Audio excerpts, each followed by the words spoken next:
Soy Teresa García Gasca, profesora investigadora de la Universidad Autónoma de Querétaro, de la Facultad de Ciencias Naturales.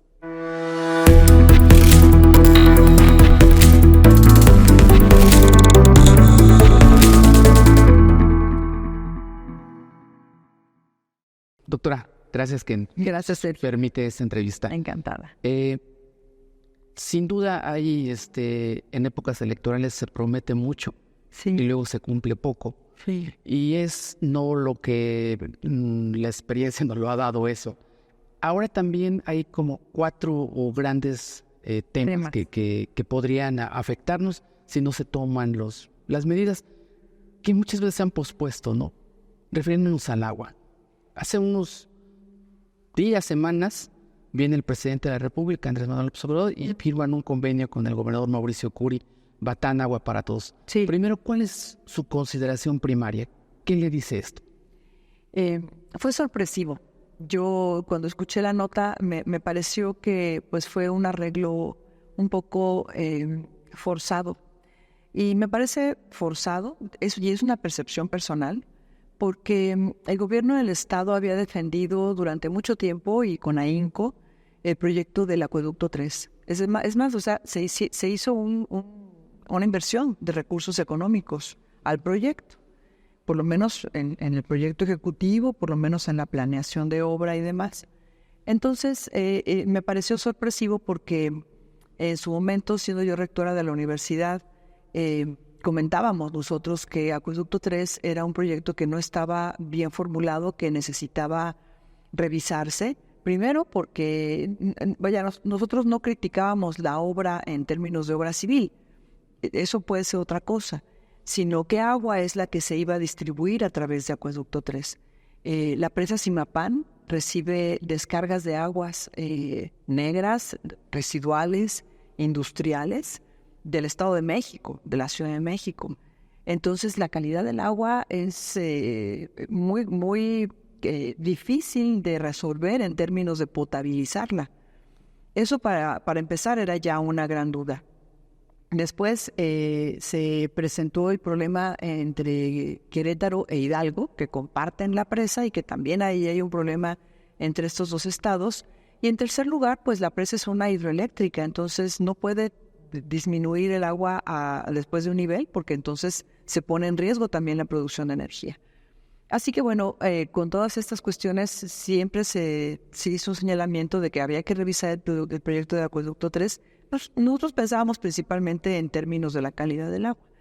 Y el gobierno del estado defendió mucho ese proyecto, incluso lo tomaban como que estábamos politizando el tema del agua, lo cual no era cierto, simplemente era una preocupación legítima, auténtica, porque además, pues aquí, estando en la Facultad de Ciencias Naturales, yo como profesora, este es mi origen, pues desde luego que conozco a muchos y muchas colegas que trabajan fuertemente los temas del agua y que tienen un conocimiento profundo. Entonces, lo primero que para mí saltó fue justamente que hubiera un cambio de timón tan drástico y que se dijera, no vamos a trabajar con Acueducto 3. Luego me parece que cambiaron un poco el discurso y dijeron, no por ahora, ¿no? Acueducto 3 se va a quedar un poco en el tintero y nos vamos al Batán, agua para todos. ¿Qué me pregunto yo entonces ahora con respecto al proyecto del Batán? Digo, el proyecto me parece que es un proyecto que pudiera ser factible, pero que hay muchas preguntas sobre la mesa que tendríamos que aclarar. Primero, la disponibilidad de la presa. El Batán es una presa pequeñita, de tal suerte que me parece que se está sobreestimando su capacidad para distribuir agua a la ciudad de Querétaro. Segundo, que la presa pues se encuentra prácticamente seca. Se encuentra más o menos entre el 10 y el 20% de su capacidad. Ha tenido serios problemas de contaminación, principalmente por lirio acuático. Cuando tenemos problemas de contaminación por este tipo de vegetación, a veces hablamos también de materia orgánica. Entonces, habría que revisar esta situación. Nosotros trabajamos un proyecto con el doctor Juan Pablo Ramírez Cerrejón, liderando el proyecto de la limpieza de la presa del Batán, para justamente controlar el lirio acuático y establecer un equilibrio ecológico en el agua de la presa, lo cual se ha ido logrando a lo largo de este tiempo, pero finalmente la presa tiene muy poca agua ahorita y se planea rellenar o se planea abastecer con agua tratada de otros puntos. Okay. Mi primera pregunta en ese sentido sería, ¿con qué calidad viene el agua que va a llegar a la presa? ¿Qué nivel de tratamiento tiene el agua? Hablando de materia orgánica, podríamos pensar que se puede sanear, porque finalmente en la parte de los coliformes, microbiológica y de materia orgánica, se pueden trabajar más fácilmente, dado que son parámetros de calidad del agua que están en la norma y que se tiene mucho más información. Pero a mí me preocuparía con respecto a otros contaminantes. ¿Qué tipo de contaminantes emergentes, no descritos en las normas, trae el agua? Porque es agua tratada, entendamos. Entonces, ¿tiene metales pesados? ¿Tiene disruptores endocrinos, hormonas? ¿Qué tiene el agua que no se le va a tratar porque como son contaminantes que no están en la norma, entonces pues no se tratan, ¿no? O no se miden? Eso me preocuparía. Y me parece que es algo que tenemos que conocer a fondo y que tenemos que abordar. Y para poderlo abordar, me parece indispensable que la academia participe en estos tomas de decisiones. ¿La universidad nunca fue invitada a ningún proyecto que tenga que ver con esto? No, la universidad está participando a través del Consejo del Agua, con dos docentes, que es justamente el doctor Juan Pablo Ramírez Cerrejón y el maestro Omar, que pues participan, digamos, ahí en la mesa, discutiendo y poniendo ideas, pero no nos han invitado a participar propiamente dicho, a formular un proyecto, por ejemplo, que se abra una convocatoria a nivel estatal para que las personas de la UNAM, las personas de la UAC, las personas de otras universidades expertas en el tema puedan ofrecer estrategias, puedan poner en práctica diseños y técnicas que nos permitan pues abordar este problema. Entre la calidad es uno de los principales problemas. Estamos hablando exactamente de calidad. Calidad del agua, sí. Más allá de que si va a haber agua, porque ese es otro tema. O sea, sí. ¿Qué agua vamos a tomar? Sí, pues justamente es eso, que se está pretendiendo tomar agua tratada de diferentes zonas, de diferentes puntos. Se habla de un abastecimiento de 1.600 litros por segundo, según recuerdo, para una salida de 1.500 litros por segundo ya de agua potable. Es un mundo de agua. Sí, es mucha agua y me parece ser que tampoco se tiene en este momento la certeza de que se pueda llenar, se pueda llegar de esa cantidad de agua, porque eso es tomando en cuenta que las plantas tratadoras estén trabajando al 100% cada una, pero no está trabajando al 100% cada una. Esa sería otra pregunta. La disponibilidad, qué tanta agua realmente tenemos para llenar la presa y qué tanta agua tenemos para potabilizarla en tiempo y forma para que realmente salga agua de calidad potable para la distribución. Porque estamos hablando de agua potable, que es muy diferente de simplemente decir vamos a sacar agua con un segundo tratamiento que pueda ser utilizada, pues digamos en segundo plano, ¿no? Para otro tipo de actividades. No, esta es agua potable de uso directo humano y eso es lo que sería realmente la preocupación. Sí hablamos de calidad, pero también hablamos de opacidad.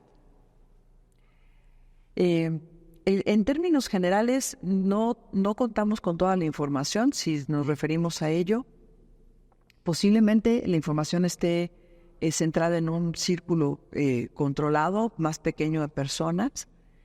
Sin embargo, nosotros estamos tendiendo la mano, de verdad, que con la mejor intención de que la academia pueda participar en este tipo de proyectos, de que podamos resolver. Sabemos que no es el único caso en donde se surte una presa de agua tratada para potabilizar. Hay que hacer otros estudios, hay que ver en qué otros lugares del mundo incluso lo han estado llevando a cabo y cómo es que lo están llevando a cabo.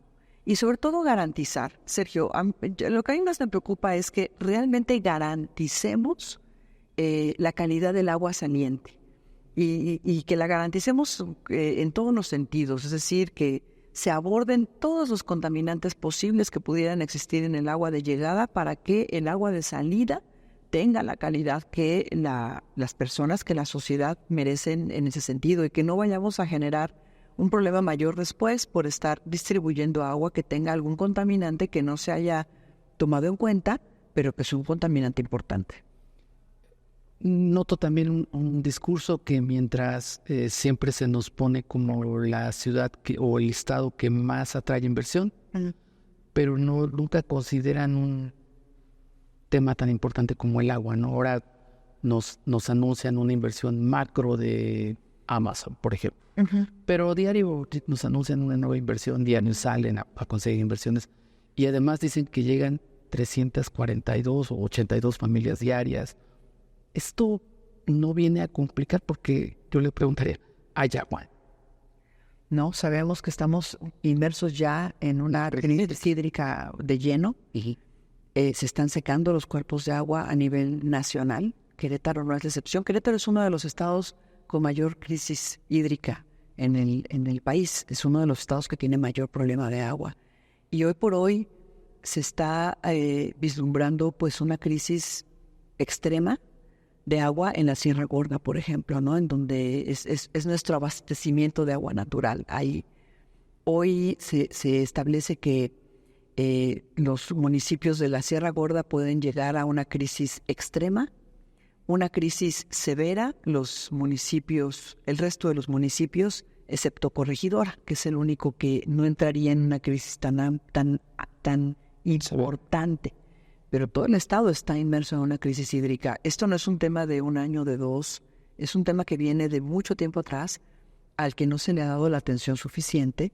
A lo mejor se ha relegado a un segundo plano. Hoy que tenemos encima una crisis hídrica que sabemos que en cualquier momento podemos acercarnos a que no haya la disponibilidad de agua suficiente, pues entonces empieza a surgir esa preocupación. Pero me parece que también hay que trabajar con la sociedad. Es algo que tampoco se ha hecho. Es decir, tenemos que reeducarnos como sociedad. O sea, es decir, no estamos gestionando el agua como debemos hacerlo en lo individual o en las casas.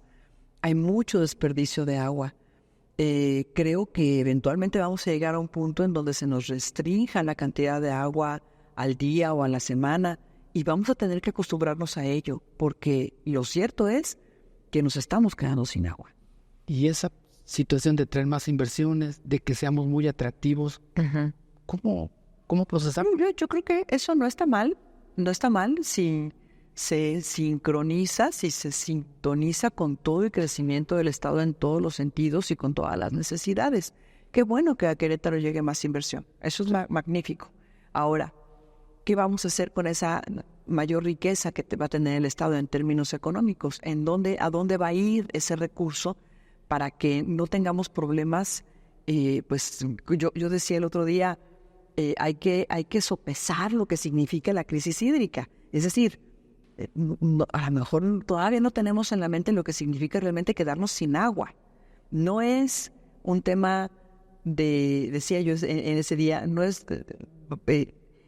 digamos, sopesando aquí la comparación, no es un tema de hablar de la 5 de febrero. La 5 de febrero afecta a un sector de la población en algo que es importante, pero que no es vital. Pero ahí está un problema que hemos sentido, del que nos hemos quejado y de que todos los días pesa. Pero no nos hemos quedado sin agua. Es que el día que lleguemos a no tener agua suficiente, va a ser crítico. El agua es indispensable para el día a día y para la vida. Entonces, ¿no está siendo catastrófica? No está siendo catastrófica porque podemos llegar al día cero pronto. Es decir, en 2 meses, en un año, no sé. El día cero significa el día en el que el abasto de agua no sea suficiente para cubrir las necesidades de la población. Y Batán Agua para Todos piensa que le hace falta socializar,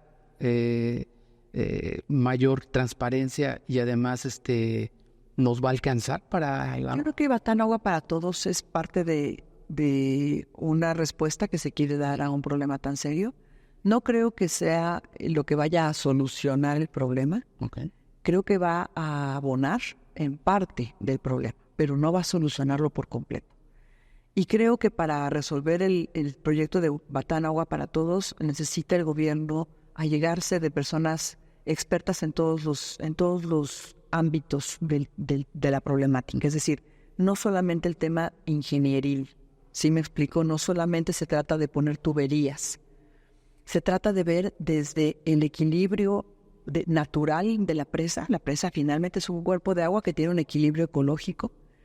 Hay que cuidar ese equilibrio ecológico, no podemos desgastar. Una vez que se logre, vamos a suponer que sí se logra, que todo sale bien y que la presa logra llenarse con agua y que logramos resolver el problema de la calidad.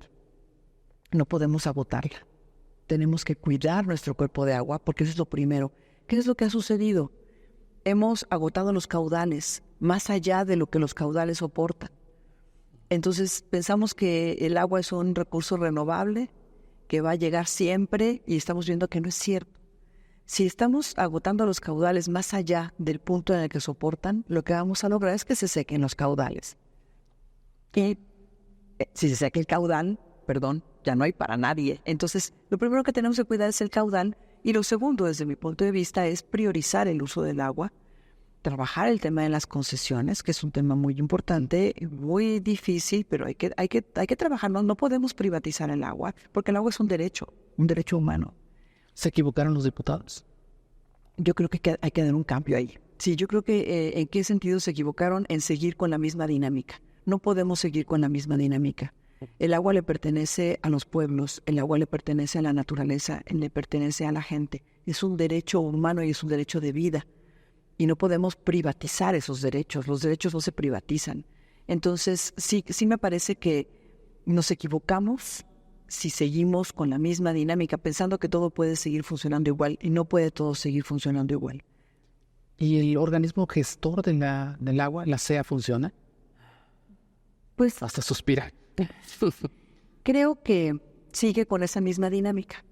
Concesionar. Sí, siguen con la misma dinámica de antaño, lo que les funcionó hace 20, 30 años y que se piensa que puede seguir funcionando. Me parece que no puede seguir funcionando. Sí me parece que necesitamos dar un golpe de timón, un cambio de rumbo con respecto a la gestión del agua en México. Y eso significa dejar de ver el agua justo pues como un bien y verla como un derecho. Hace unos días se presentaban los 12 consensos que se presentaron en su momento a la Cámara de Diputados y de Senadores para establecer una ley de aguas apropiada para nuestros tiempos. Y esos 12 consensos justamente priorizan el agua de forma natural, para la naturaleza, para la gente, para los pueblos, y limitan, si no es que evitar las concesiones, la privatización. ¿Ha escuchado usted alguna propuesta concreta sobre el agua de nuestros? Es una incipiente campaña, llevamos 5 días, pero en el mensaje político hay una preocupación de los partidos. Todavía no lo he escuchado. Yo espero que ese sea un tema que se trate a profundidad, pero con la seriedad, no solamente como mera demagogia de campaña política. Creo que estamos jugándonos el futuro, y estamos jugándonos el futuro de las generaciones que vienen detrás de nosotros. Entonces sí es importante que este tema se trate con la seriedad, con la planeación y con el conocimiento suficiente para que se pueda resolver el problema. Si no, de verdad, nuestro país entra en un proceso de crisis importante en el corto plazo, que nos va a poner en jaque. En realidad vamos a tener muchos problemas. Muchas gracias. Sergio. Gracias. Encantada. Allí estamos a la orden. Gracias. Gracias.